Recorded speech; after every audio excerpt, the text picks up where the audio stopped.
A terrible sight in the desert. The wind was hot and dry, but the chill Jeb Carter felt had nothing to do with the weather.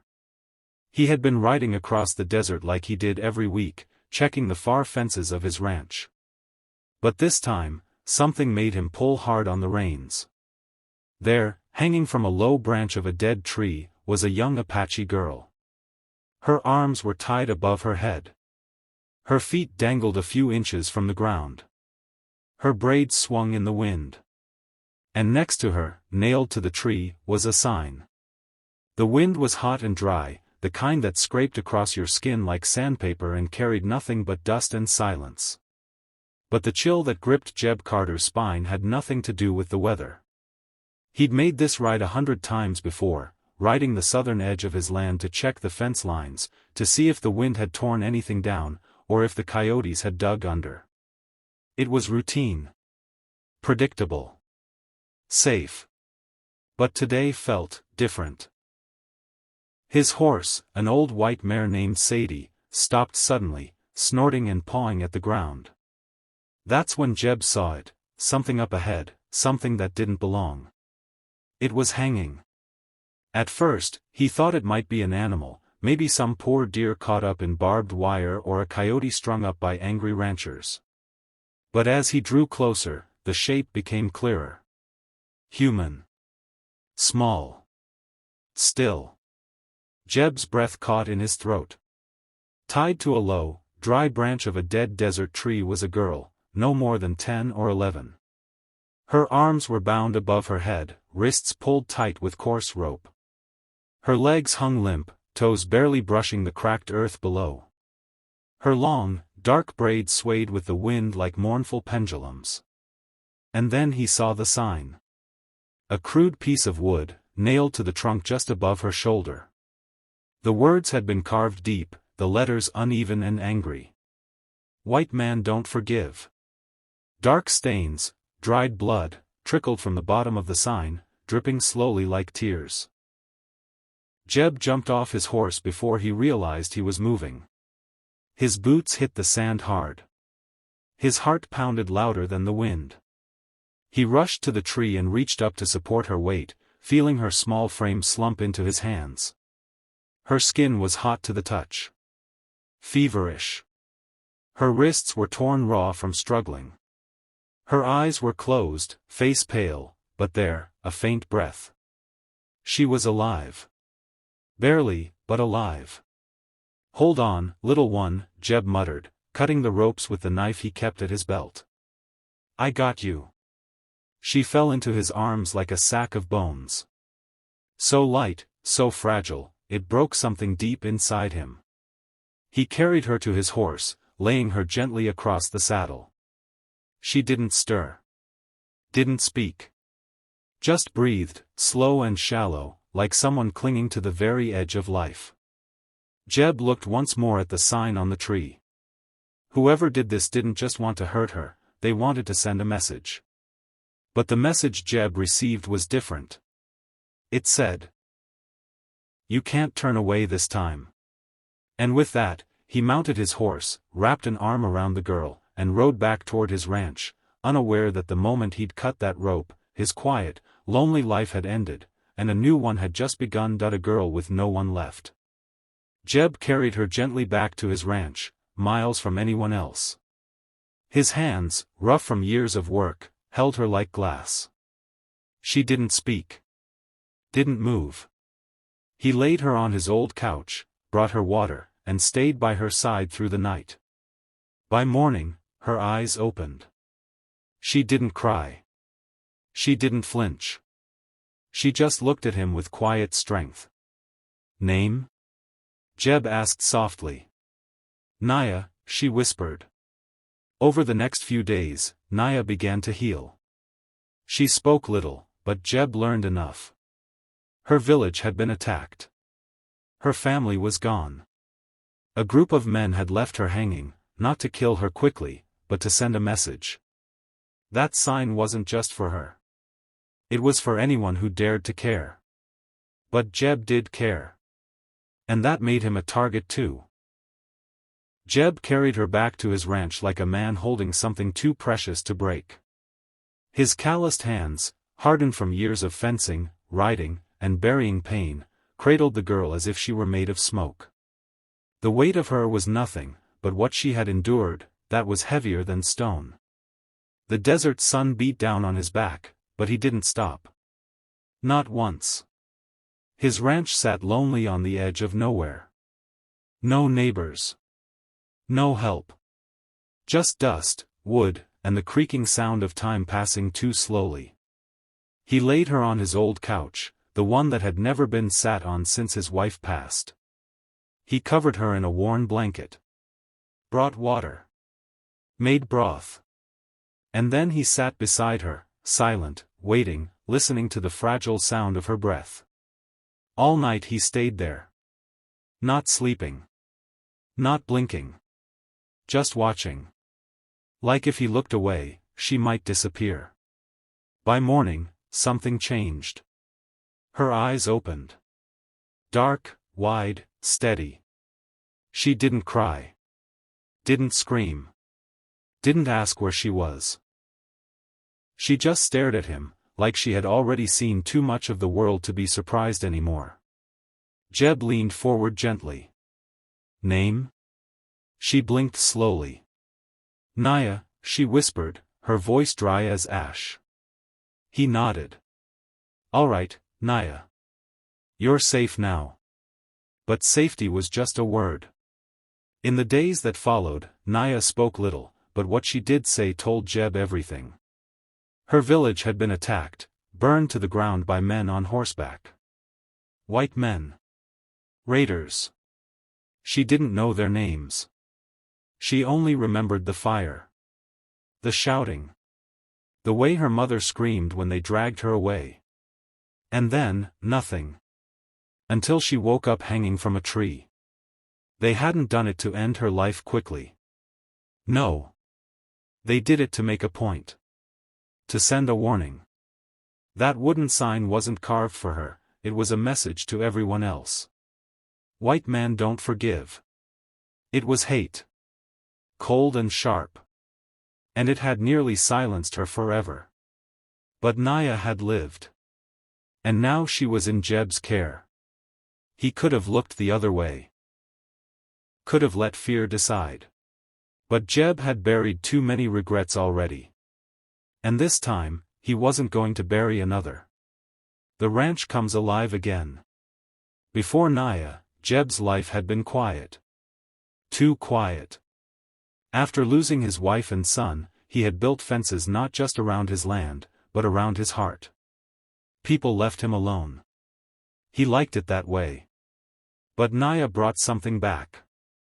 She followed him to the barn. Helped feed the horses. Laughed when the old mule chased the chickens. Her presence filled the empty space he hadn't noticed had become a part of him. He showed her how to ride. She showed him how to smile again. One evening, as they sat on the porch, she finally asked, "Why you save me?" Jeb didn't answer right away. He looked out at the land, silent for a long time. Then he said, "Because someone needed to." Before Naya, Jeb's world was still. Not peaceful, just empty. He woke up before the sun, worked the land, fixed what needed fixing, and went to bed with the coyotes howling in the distance. No visitors. No letters. Just silence. His wife had died in childbirth. His son didn't live a day. After that, the ranch became a graveyard of memories. Jeb built fences not only to keep the cattle in, but to keep the world out. He told himself he liked the quiet. That it was easier this way. But Naya was different. She didn't ask questions. She didn't cry. She just started doing things, sweeping the porch, gathering eggs, brushing down the horses. She moved like someone who had learned long ago not to waste time. Jeb watched, unsure of what to do with this sudden presence in his home. Then one morning, he heard laughter. Light, sudden, beautiful. Naya had been feeding the hens when the old mule, Duke, snuck up behind her and nudged her with his nose. She spun around and scolded him in her own tongue, but she was grinning, eyes bright, cheeks full of life again. That laugh echoed across the dry fields and into places inside Jeb he didn't realize still existed. She started following him to the barn. He taught her how to ride his old mare, Sadie. Her small hands gripped the reins with courage, her legs too short to reach the stirrups, but she never fell. Never once. In return, she brought light back into the ranch. She tied feathers on the window sills to keep away bad spirits, and once painted a small sun above the fireplace using crushed berries. She even got the chickens to stop hiding their eggs. The house no longer felt cold. The silence no longer stung. One evening, as the sun dipped low and painted the desert gold, they sat together on the porch. Naya kicked her bare feet against the wood. She looked at Jeb with quiet curiosity and asked, "Why you save me?" Jeb didn't answer right away. He stared across the fields, eyes narrowed like he was seeing something from long ago. Finally, he said, "Because someone needed to." And that was all she needed to hear. Peace didn't last long. A week later, 3 riders showed up. Dusty, mean, and armed. One wore a sheriff's badge, but Jeb could tell it was just for show. "We heard you got yourself a little Apache girl," the man sneered. "She's wanted." "She's not going anywhere," Jeb said calmly, stepping down from the porch with his rifle in hand. "She's a threat. You don't know what they did to our folks." Jeb's eyes narrowed. "She's a child. And she's staying." The lead man grinned. "Wrong answer, rancher. You'll regret this." They turned and rode off. But Jeb knew they'd be back. That night, he sat by the fire cleaning his rifle. Naya stood quietly behind him. "I can leave," she said. He looked at her, eyes heavy with emotion. "You're not the one who needs to run." For a time, it seemed like the world had forgotten them. The sun rose, the animals were fed, and laughter returned to the dusty corners of the ranch. But Jeb knew better. In the West, quiet was never permanent. And trouble always found a way back. It came one afternoon, a cloud of dust rising on the far side of the ridge. 3 riders. Slow and deliberate. Dusty coats, dark eyes, and heavy revolvers slung low on their hips. The one in front wore a bent badge on his chest. A star with rust on the edges. Jeb stepped out onto the porch, eyes calm, body still. The rider with the badge sneered, not bothering with a greeting. "We heard you got yourself a little Apache girl out here." Jeb didn't flinch. "And if I do?" "She's wanted," the man said, voice dripping with false authority. "You don't know what her kind did to settlers out east. Whole family's gone. This one's probably part of it." Jeb's fingers tightened slightly on the butt of his rifle. "She's a child," he said evenly. 10 years old, maybe less.